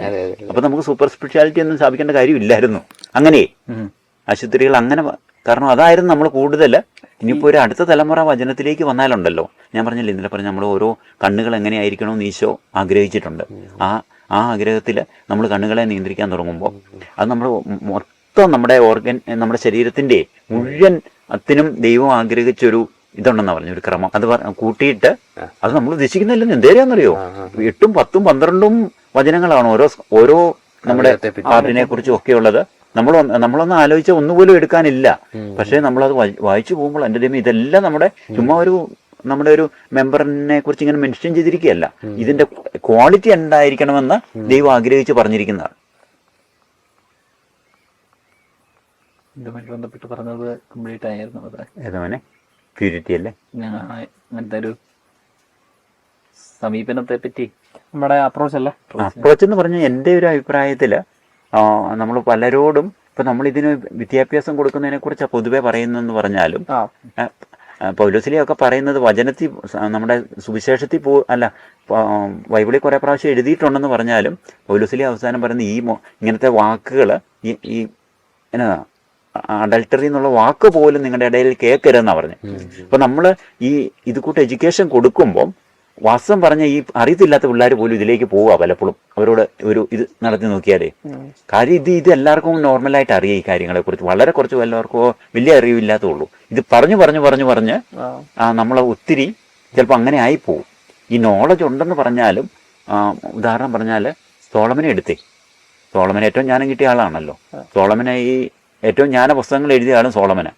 ആ സോളമനാണ് അവസാനം വാർദ്ധക്യത്തിൽ വിദേശ യുവതികളെ വിവാഹം കഴിക്കുകയും അവരുടെ അവസാനം ഇതിലേക്ക് പോവുകയും ചെയ്തത്. അപ്പോൾ അത് ജ്ഞാനത്തിൻ്റെ കുറവല്ലല്ലോ. ബൈബിളിലെ ഏറ്റവും ജ്ഞാനിയായ മനുഷ്യൻ ജ്ഞാനത്തെ 2-3 പുസ്തകങ്ങളുടെ ദൈവവചനത്തിൻ്റെ തന്നെ പുസ്തകങ്ങൾ എഴുതിയ മനുഷ്യന് അവസാനം പോകുന്ന പോക്ക് കണ്ടോ. ഇതിനെല്ലാം എതിരായിട്ടാണല്ലോ പുള്ളി എഴുതിയിരുന്നതും. എന്നിട്ട് ഇതിനെതിരായിട്ട് എഴുതിയിരിക്കുന്നത് ജ്ഞാനത്തിലെ പുസ്തകങ്ങൾ എടുത്ത് വായിച്ചു നോക്കി. ഇങ്ങനത്തെ ഓരോ കാര്യങ്ങൾ മൊത്തമാണ് പറഞ്ഞിരിക്കുന്നത്. സോളമന്റെ പുസ്തകം എന്ന് പറയുന്ന പുസ്തകങ്ങളെല്ലാം എടുത്ത് വായിച്ചു നോക്ക്. ഇങ്ങനത്തെ കാര്യങ്ങളൊക്കെയാണ് പറഞ്ഞിരിക്കുന്നത്. പക്ഷെ ആ ജ്ഞാനം കൊണ്ട് സോളമന് പറ്റിയില്ല. പക്ഷെ മര്യാദകുര്യത്തിക്ക് ഒരു വിദ്യാഭ്യാസവും ഇല്ലായിരുന്നു. മര്യാദകുര്യത്തിന്റെ അമ്മ പറഞ്ഞു, മോളെ ഈ കാര്യം ശ്രദ്ധിച്ചോണം, പാവത്തേക്കാൾ ഭേദം മരണോ ദൈവസ്നേഹത്തെ പ്രതി. മര്യാദകുര്യത്തി ഒരക്ഷരവും ഇല്ലായിരുന്നു, ഒരു ജ്ഞാനവും അങ്ങനെ ഇല്ലായിരുന്നു പറഞ്ഞാലും മര്യാദകുര്യത്തി അവസാനം പാവത്തേക്കാൾ മരണം ചൂസ് ചെയ്തു. നോക്കിയേ, വിദ്യാഭ്യാസം കൊണ്ട് വല്ല കാര്യമുണ്ടോ? കാരണം ഒരു കൊച്ചിന് അത്ര അറിവ് മതിയായിരുന്നു. ഒരു ദൈവസ്നേഹത്തെ പ്രതി, സഹോദര സ്നേഹത്തെ പ്രതിയും ഒരു ജീവൻ സമർപ്പിച്ച് ഒരു മഹാവിശുദ്ധയാകാൻ ആ നോളജ് മതി അല്ലേ? ഇതിനെക്കുറിച്ചുള്ള വലിയ ക്ലാസ്സുകളോ വല്ലതും അങ്ങനെ ആ ഒരു മഹാവിശുദ്ധി അങ്ങനെയായേ. നമ്മുടെ ഈ കന്യാത്വത്തിന് വേണ്ടി രക്തസാക്ഷിത്വം വഹിച്ച ആഗ്നസ്, വകാത്തായും, ബിലോമിനായും, ഗുരേത്തി, അലിവാലിയെ അങ്ങനെയുള്ള മഹാവിശുദ്ധരുണ്ട്. ഇവരെല്ലാം ഇത് പഠിച്ചല്ല രക്തസാക്ഷിത്വം വഹിച്ച്. അത് സ്നേഹത്തെ പ്രതി അത് രക്തസാക്ഷിത്വം വഹിച്ച്. ആ നോളജ് അല്ല അവരെ സഹായിച്ചിരിക്കുന്ന വസ്തു പറഞ്ഞു. അത് നമ്മുടെ ദൈവസ്നേഹത്തെ പ്രതി ഉണ്ടാകുന്ന ഒരു തരം നമുക്കറിയത്തില്ല. അതിൻ്റെ സ്നേഹത്തിൽ നിന്നുണ്ടാകുന്ന ഒരു പ്യൂരിറ്റി ഉണ്ട്. അത് നമ്മുടെ ആന്തരികതയെ, അതായത് നമ്മളെ വിളിച്ചിരിക്കുന്നുണ്ടല്ലോ. സുവിശേഷത്തിലെ ഞാൻ അത് പറഞ്ഞില്ല, ജോർജോട് ചോദിച്ചു നന്നായി. അത് പറഞ്ഞില്ല, ഭയങ്കര ഒരു നഷ്ടവും കഷ്ടമായേനെ. അതായത് ഈശോ വചനത്തിൽ നമ്മളെ പരിശുദ്ധിയിലേക്ക് ക്ഷണിച്ചിരിക്കുന്നത് പിതാവിൻ്റെ പരിശുദ്ധിയിലേക്കാണ്. ഞാൻ പരിശുദ്ധനായിരിക്കുന്നത് പോലെ പിതാവായ ദൈവം പറയുന്നത്. ഈശോ നമ്മളെ പിതാവിൻ്റെ പരിപൂർണതയിലേക്കാണ്. ഈശോ നമ്മളോട് പറയുമായിരുന്നു, ഞാൻ പരിശുദ്ധനായിരിക്കുന്ന പോലെ നിങ്ങൾ പരിശുദ്ധനായിരിക്കാൻ എന്ന് പറഞ്ഞാൽ ഈ ബോഡിയും കൂടെ നമ്മൾ ചിന്തിച്ചു പോയേനെ. പക്ഷെ പിതാവ് പരിശുദ്ധനായിരിക്കുന്ന പിതാവ് ആത്മാവല്ലേ?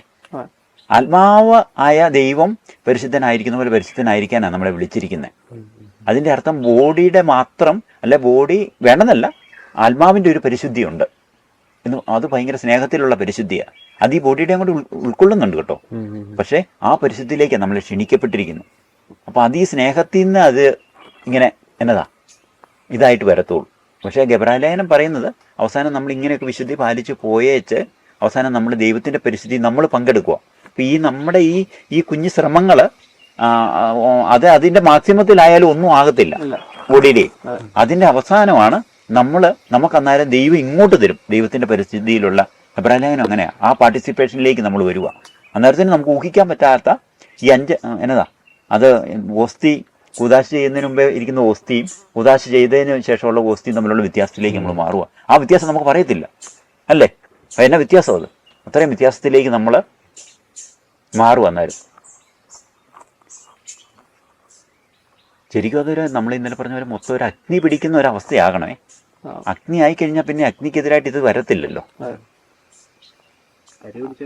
കരിയിലായിട്ടാണ് ഇത്. കരി ഉണ്ടെങ്കിൽ ഈ അഗ്നിയെ കിടത്തി കരിക്കും കയറി പോകാം. പക്ഷേ അഗ്നിയെ ഊതി നമ്മൾ മൊത്തം അഗ്നിയാക്കി കഴിഞ്ഞാൽ പിന്നെ ആ ദൈവം അങ്ങ് സ്ഥിരപ്പെടുത്തി കഴിഞ്ഞാൽ പിന്നെ ആ അഗ്നി നമ്മളങ്ങ് നിലനിൽക്കുക.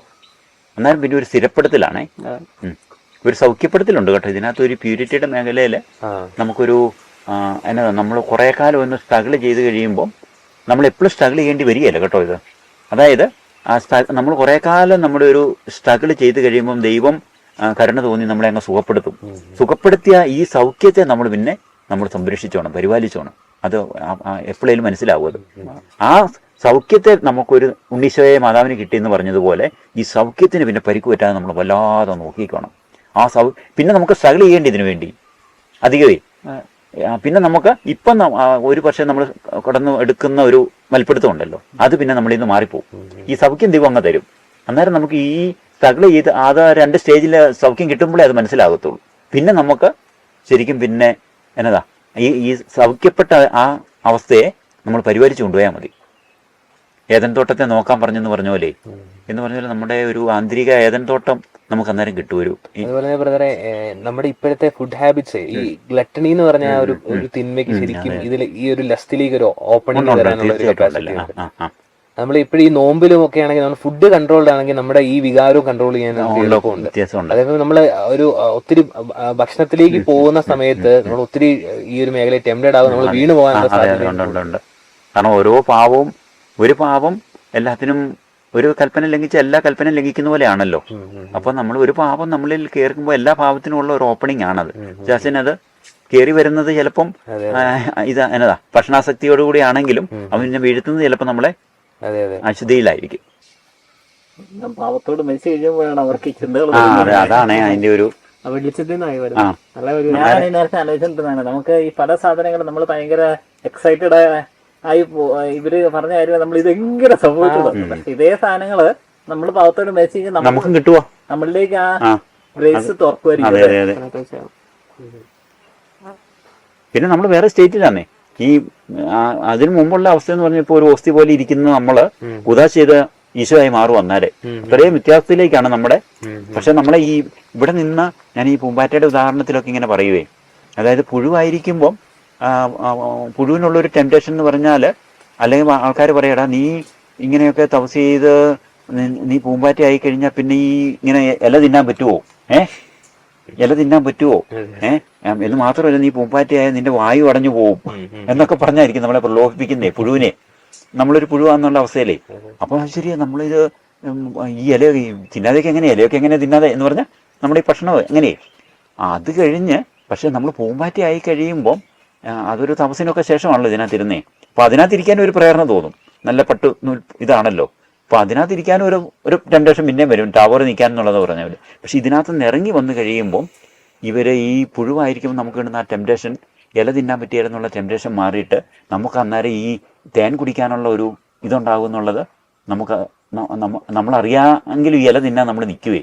അപ്പം പൂമ്പാറ്റയ്ക്ക് പിന്നെ ഈ ഇല ഇങ്ങനെ എഴഞ്ഞു നടക്കാവുന്ന അവസ്ഥയെ മാറി അതിൻ്റെ ആകാശം അതിൻ്റെ ഹൊറൈസണാകുകയും ഈ പൂക്കൾ അതിൻ്റെ ഡൈനിങ് ടേബിൾ ആവുകയും ചെയ്യും.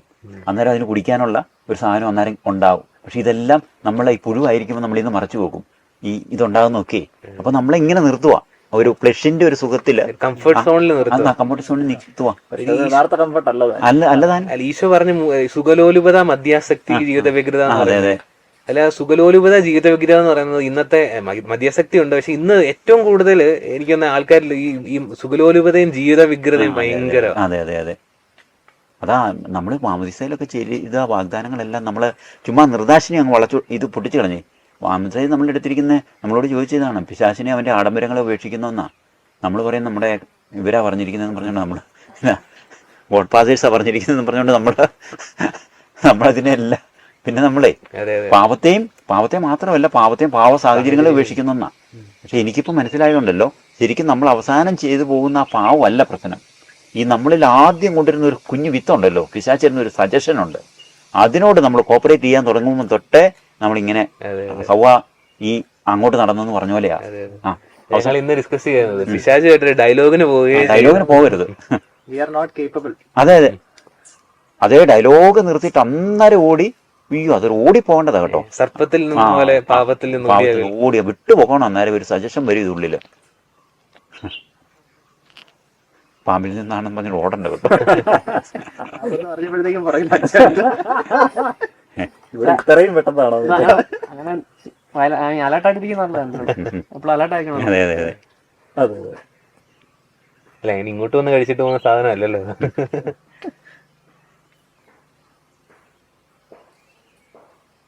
അപ്പോൾ ആ പ്ലൈയിങ് ഭയങ്കര ഒരു അത്യാവശ്യമാണ്. അത് നമ്മുടെ ചിന്തയിലാണ് ഇതിനെ കൊണ്ടുവന്ന് ആദ്യമായിട്ട് നമ്മളെ സജഷൻസ് തരുന്നതേ. സജഷൻസിൽ നിന്ന് ഇടുന്ന ആ വിത്തിൽ നിന്ന് നമ്മൾ രക്ഷപ്പെട്ടണം. അത് ഇപ്പോൾ ഇതൊക്കെ അങ്ങനത്തെ ആയി. നമ്മൾ ഒരിക്കലും ഇങ്ങനത്തെ വൈറസ് പോലത്തെ ഓരോ സാധനമാണ് വരുന്നത്. കാണാനും പറ്റിയല്ല കേൾക്കാനും പറ്റിയല്ലാത്തേ. അത് വന്നാണ് നമ്മളെ സ്പ്രെഡ് ആവുക ഭയങ്കര യൂണിവേഴ്സിറ്റി നമ്മുടെ അസ്തിത്വത്തിലേക്ക് ഒരു കുഞ്ഞു വൈറസായിട്ടാണ് കയറി വരുന്നത്. പിന്നെ നമ്മളെ അത് കൊണ്ടുപോകും. അത് ഞങ്ങള് മൂന്നുപേരും അവിടെ ഇരുന്നപ്പോ പറയാം എന്തൊരു കണ്ണിങ് ആൻഡ് ഷ്രൂഡ് ആയിട്ടാണ് ഇന്നലെ പറഞ്ഞു. അതെ അതെ ശരിയാ. വളരെ വളരെ ഒരു ചെറിയൊരു സാധനം ഇട്ട് തന്നിട്ട് അതെ അതെ അതെ അതെ അതെ ഈ ഒട്ടകത്തിനൊക്കെ ഇട കൊടുക്കുന്നു. അതെ അതെ അത് ഇന്നലെ പറഞ്ഞില്ലേ ഇത് നമ്മുടേതാണെന്ന് തോന്നിപ്പോകുന്നു ഈ ചിന്ത. അതെ അതെ ഞാൻ അത് അത് ഇന്നലെ നമ്മളിവിടെയല്ല ജോർജിയോടല്ലേ പറഞ്ഞു. ജോർജിയോടാ പറഞ്ഞു. ജോർജിയോട് നമ്മൾ തന്നെയാ പറഞ്ഞു. കഴിഞ്ഞ ദിവസം ഞങ്ങൾ പറയുമായിരുന്നേ. അതായത് നമ്മള് അത് എൻ്റെ അനുഭവത്തിൽ നിന്നും കൂടെ ഞാൻ പറഞ്ഞേ. ഈ നമ്മളീ കുറെ ചിന്ത വരുന്നതേ പിശാചിന്റെ ഈ ചിന്ത. പക്ഷെ ഇത് നമ്മുടേതാണെന്നങ്ങ് തോന്നിപ്പോവും. അതായത് ജോർജിയുടെ ഇവിടെ ഒരു വട്ടം കടിച്ചിരുന്നേ. പശുവിനെയൊക്കെ കടിക്കുന്ന വട്ടം അറിയാമല്ലോ. അതിന് പേരെന്നാ പറയുന്നത് അറിയാമല്ലോ. ഇങ്ങനെ അത് ജോർജ് കുട്ടി അതിങ്ങനെ തോന്നിയപ്പം ജോർജ് കുട്ടി ഇതേ പിടിക്കുമ്പോൾ ജോർജ് കുട്ടിക്ക് വേദന എടുക്കുന്നുണ്ട്. അപ്പം ജോർജ് കുട്ടി ഓർത്ത് ഈ ശരീരത്തിന്റെ തന്നെ ഒരു ഭാഗത്തിന്റെ ഒരു ഗ്രോത്ത് ആണെന്ന് ഓർത്ത്. ഇത് വലിയൊരു ജീവിയായിരുന്നു. പക്ഷെ അത് നമ്മുടെ ശരീരത്തിന്റെ കളറോ കറുത്തതും അല്ലായിരുന്നു ഇതേ ആദ്യം. അപ്പൊ നമ്മൾ ഓർക്കുന്നത് ഇത് നമ്മുടേതാന്നാ നമ്മൾ ഓർക്കുന്നേ. അപ്പൊ ആ ഒരു വേദന ഇതേ പിടിക്കുമ്പോൾ അതിന് നമുക്കും വേദനയാ. കാരണം അന്നേരം ഇവരകത്ത് കടിക്കുന്ന ഈ വേദന കൂടുന്നതിന്റെ കാര്യമേ. പക്ഷെ നമ്മൾ എന്ന് പറഞ്ഞതുപോലെ ഈ പിശാച് കൊണ്ടുതരുന്ന ചിന്ത നമ്മുടേത് സ്വന്തമാണെന്നുള്ള ഒരു ഐഡന്റിഫിക്കേഷനിലേക്ക് നമ്മൾ അറിയാതെ ആയി പോകുന്നുണ്ട് പലപ്പോഴും. ആ ഒരു പുറത്തുനിന്ന് വരുന്ന ആന്ന് പോലും തോന്നാതെ അത് ഡിസൈൻ ചെയ്യാൻ പറ്റാതെ. പക്ഷെ അതിനെ ഡിസൈൻ ചെയ്യാൻ പറ്റണം. ഈ ഫ്ലഷ് വേൾഡ് ആൻഡ് പിശാച് എന്ന് പറയുന്ന മൂന്ന് അത് ഡിസൈൻ ചെയ്യാൻ ഭയങ്കര പാടാണ്. ഇങ്ങനെ എൻടാങ്കിൾഡ് ആയിട്ട് കിടക്കും. അത് സമർപ്പണം മാത്രമാണ് ഉത്തരവ്. അതെ അതെ ശരിയാ. അത് ഏറ്റവും ക്ലൈമാക്സിൽ സമർപ്പിച്ച് മുന്നോട്ട് പോയില്ലേ എന്ന് പറഞ്ഞാൽ പറഞ്ഞേക്കുന്നതിന്റെ മാക്സിമത്തിലേക്ക് നമ്മൾ ചെയ്തില്ലെങ്കിൽ അതിന്റെ ഒരു റേഞ്ച് വെച്ച് നമ്മളെ ഡയലോഗ് ചെയ്യാൻ പറ്റും. അതെ അതെ അതെ അതെ ഡയലോഗ് നോക്കും. പിന്നെ സ്പിരിച്വൽ ഡയലോഗിങ് ആയിരിക്കും നമ്മളെ. പിന്നെ അങ്ങനെ വരുവേ ഇത് ഏറ്റവും സ്പിരിച്വൽ ആയിട്ടുള്ള രീതിയിൽ വചനമൊക്കെ ആയിട്ടായിരിക്കും പിന്നെ വരുന്നത്. ഇപ്പൊ അതെ അതെ അതെ നമ്മള് ഈ ഇതിന്റെ ഗ്ലട്ടണിയുടെ കാര്യം പറഞ്ഞില്ലേ. മറ്റേ ഞങ്ങളാണെങ്കിൽ ഇപ്പൊ കൂട്ടുകാരോടൊക്കെ സംസാരിക്കുമ്പോ അവരോട് ഭയങ്കരമായിട്ട് ഡയലോഗുകൾ നടന്നേ. ഇതൊന്നും യാതൊരു കണക്ഷനും ഇല്ല. എന്നുള്ള ഒരു അതെ അതെ സംസാരം വേണമെന്ന് ഭക്ഷണമൊക്കെ നിങ്ങൾ ഇങ്ങനെ പറഞ്ഞതാ. അന്നേരത്തേക്ക് ഞാനൊന്ന് ബദറിനോട് പറഞ്ഞു ഇങ്ങനെ ഒരു ബന്ധമില്ലല്ലോ എന്ന്. അന്നേരം ബദർ വേറൊരു കാര്യങ്ങളെ പറഞ്ഞത് ഈ ഗർഭിണിയായിട്ടേ നമ്മൾ അങ്ങനെയാണല്ലോ പറയുന്നത്. എന്ത് കഴിച്ചാലും അശുദ്ധമാകിയാലും എന്നാണല്ലോ പറഞ്ഞിരിക്കുന്നത്. അതെ ഈ വചനം ഉണ്ടല്ലോ, സപ്പോർട്ട് വചനം ഇതാ എന്ന് പറഞ്ഞാൽ നീ ഒന്ന് മനുഷ്യന്റെ ഉള്ളിലേക്ക് പോകുന്നതല്ല, അതിന്റെ ഉള്ളിൽ നിന്ന് വരുന്നതാണ് അശുദ്ധമാകുന്നത്. അതിന് അന്നേരം ഞാനിങ്ങനെ പെട്ടെന്ന് ഇങ്ങനെ ധ്യാനിച്ചപ്പോഴേ ഇപ്പോൾ അന്നേരമാണ് ഞാനിങ്ങനെ ധ്യാനിച്ചത്. നമുക്ക് പെട്ടെന്ന് ഉത്തരവില്ലല്ലോ, പക്ഷെ അന്നേരം ഇങ്ങനെ പെട്ടെന്ന് ഇങ്ങനെ ഒരു വെളിച്ചം പോലെ കിട്ടിയേ. അതായത് അകത്തോട്ട് പോകുന്നത് നമ്മളെ അശുദ്ധമാക്കിയല്ലായിരിക്കും, പക്ഷെ അകത്തുനിന്ന് വരുന്ന ഈ ഭക്ഷണാസക്തി നമ്മളെ അശുദ്ധമാക്കും. കിട്ടിയോ? അത് നമ്മളെ അശുദ്ധമാക്കും. അകത്തോട്ട് പോകുന്ന ഈ ഭക്ഷണമല്ലായിരിക്കും, പക്ഷെ നമ്മുടെ ഭക്ഷണാസക്തി ഭയങ്കര പാവമല്ലേ, അത് ചിന്തിക്കുന്നില്ല ആരും. പക്ഷെ ശരിക്കും ബ്രദറെ നമ്മൾ ഇങ്ങനെയൊക്കെ പറയുമ്പോൾ പോലെ നമ്മുടെ ഉള്ളിൽ ഉള്ളിൽ നമുക്കറിയാം നമ്മൾ പറയാ തെറ്റാണെന്ന് അറിയാം. എന്നിട്ടാണ് നമ്മൾ ഒരു പ്രൈഡിന്റെ ഒരു ഇതായിരിക്കും, ഒരു ആത്മവഞ്ചന പോലെയല്ലേ.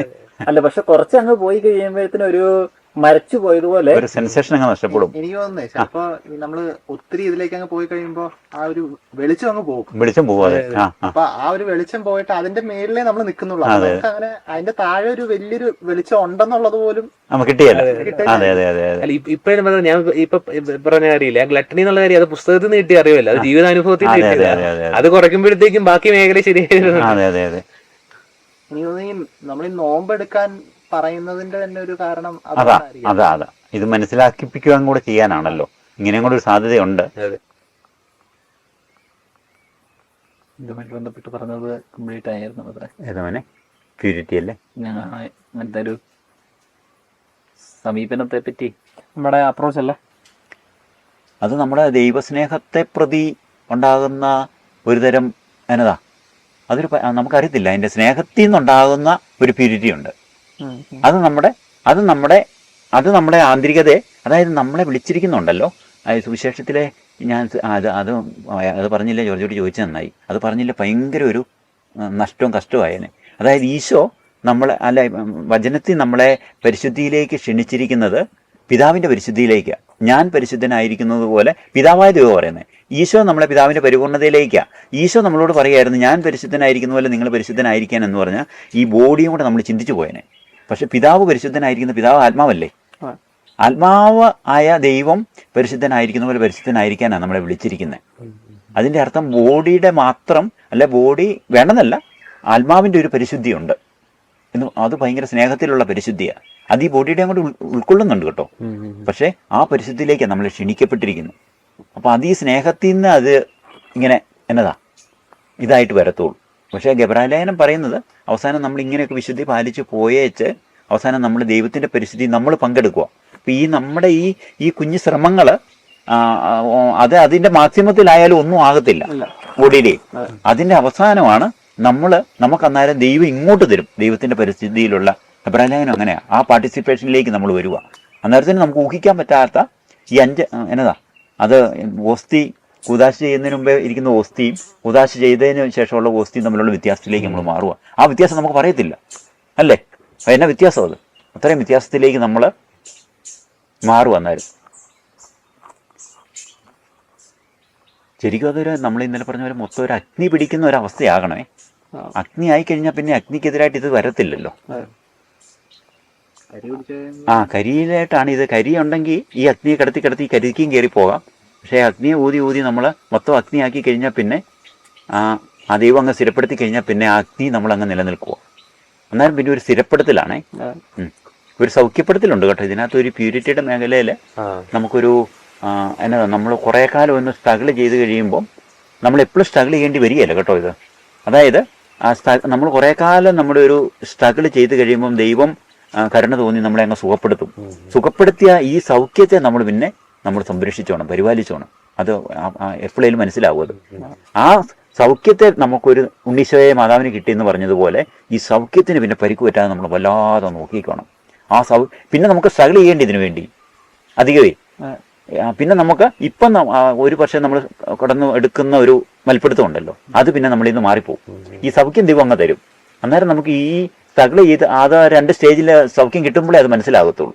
പിന്നെ നമുക്ക് ശരിക്കും പിന്നെ ഈ സൗഖ്യപ്പെട്ട ആ അവസ്ഥയെ നമ്മൾ പരിപാലിച്ചു കൊണ്ടുപോയാൽ മതി. ഏതൻ തോട്ടത്തെ നോക്കാൻ പറഞ്ഞെന്ന് പറഞ്ഞ പോലെ എന്ന് പറഞ്ഞ പോലെ നമ്മുടെ ഒരു ആന്തരിക ഏതൻ തോട്ടം നമുക്ക് അന്നേരം കിട്ടും.